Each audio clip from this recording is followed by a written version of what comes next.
They said the Admiral's challenge was impossible, an unsolvable engineering riddle meant only to humiliate a struggling single dad.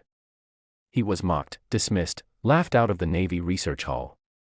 But in that moment of defeat, when the world seemed to close its doors on him, a quiet voice tugged his sleeve. His little daughter looked up at the Admiral, studied the problem that had stumped grown men for years, and solved it in seconds. What happened afterward shocked everyone, even the Admiral himself. But to understand how a child unraveled one of the Navy's most complex puzzles, you must go back to the day everything began. Ayan Rahman had never imagined his life would look like this, working nights as a maintenance technician at an old naval research facility while raising an 8-year-old daughter alone. His wife had passed away during childbirth, leaving him with a newborn and a hole in his heart that still ached years later. Yet, every morning, as he prepared his daughter Noor's breakfast, brushed her hair, and packed her lunch with small handwritten notes, he felt a quiet purpose guiding his exhausted steps. She was his reason, his strength, his entire world. But purpose didn't pay the bills, and lately, the bills were winning. Ayan was brilliant, once a top engineering student, but life had buried his dreams under responsibilities. He worked long hours fixing generators and rewiring old systems, but no promotion ever came. People saw him as the maintenance guy, not the mind he used to be. The only person who still reminded him of who he truly was Noor. One rainy afternoon, the Navy facility buzzed with unusual energy.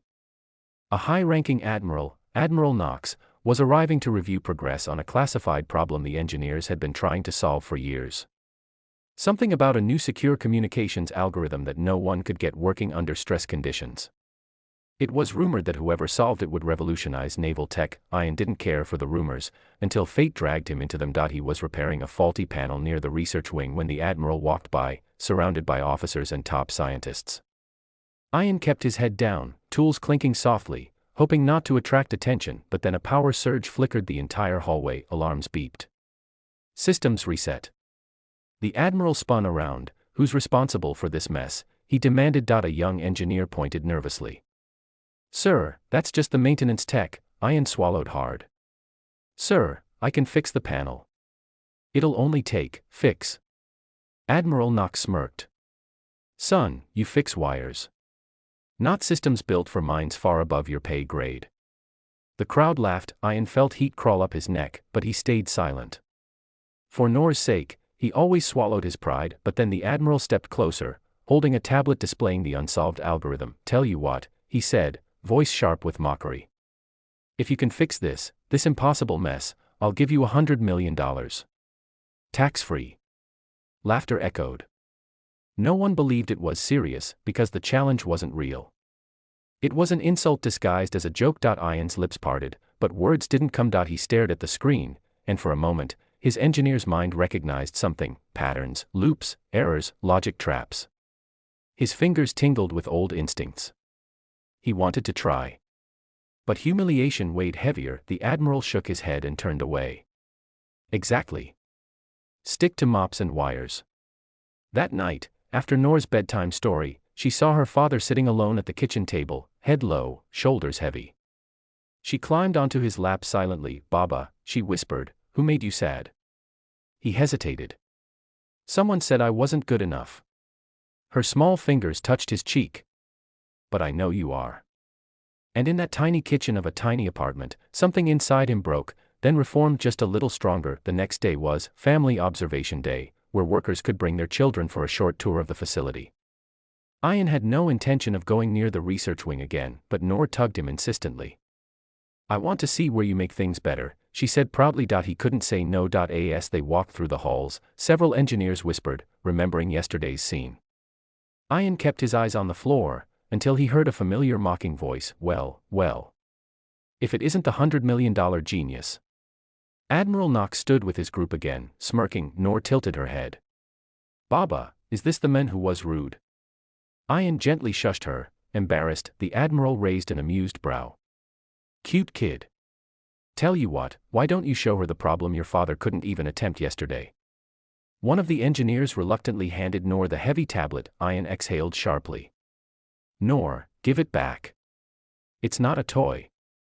But Noor's eyes had locked onto the screen. Lines of code, geometric patterns, shifting nodes, complex enough to make grown experts nervous. But to her, They looked like something else entirely. She touched the screen lightly. Baba, this is like the puzzle you taught me. The mirror won. Everyone exchanged puzzled glances. Noor continued, tapping quickly, too quickly even for Ayan's eyes to follow. She rearranged patterns, closed loops, broke false connections, and straightened a logic pathway trapped in a repeating cycle. The tablet beeped out. A bright green notification flashed. Program optimized. System stabilized. Error, 0.0%. The hallway went silent. The Admiral's jaw froze. Engineers leaned forward in disbelief. One scientist actually dropped his coffee cup. Ayan felt his breath leave his body. Noor, how did you? She shrugged softly. You taught me, remember? You showed me how puzzles don't like being trapped. Admiral Nock snatched the tablet, eyes widening as he reread the results. This was impossible, he stammered, but the numbers didn't budge. The problem the Navy had spent 3 years trying to solve had been unraveled by an 8-year-old in 40 seconds. The Admiral slowly turned toward Ayan, but this time his voice wasn't mocking. What is your daughter? She's my daughter, Ayan said quietly, tears stinging his eyes. That's all. The Admiral swallowed hard, then stepped closer. Mr. Rahman. I believe I owe you $100 million. The hallway erupted, gasps, whispers, stunned disbelief. Noor looked up at her father with innocent curiosity. Baba, is that a lot? Ayan knelt, pulled her into his arms, and whispered, enough to change our lives forever. And it would. But as the Admiral watched the little girl cling to her father's neck, something even deeper stirred in him, something that would change more than just their lives. Because Noor hadn't just solved a puzzle, she had unlocked a future no one expected.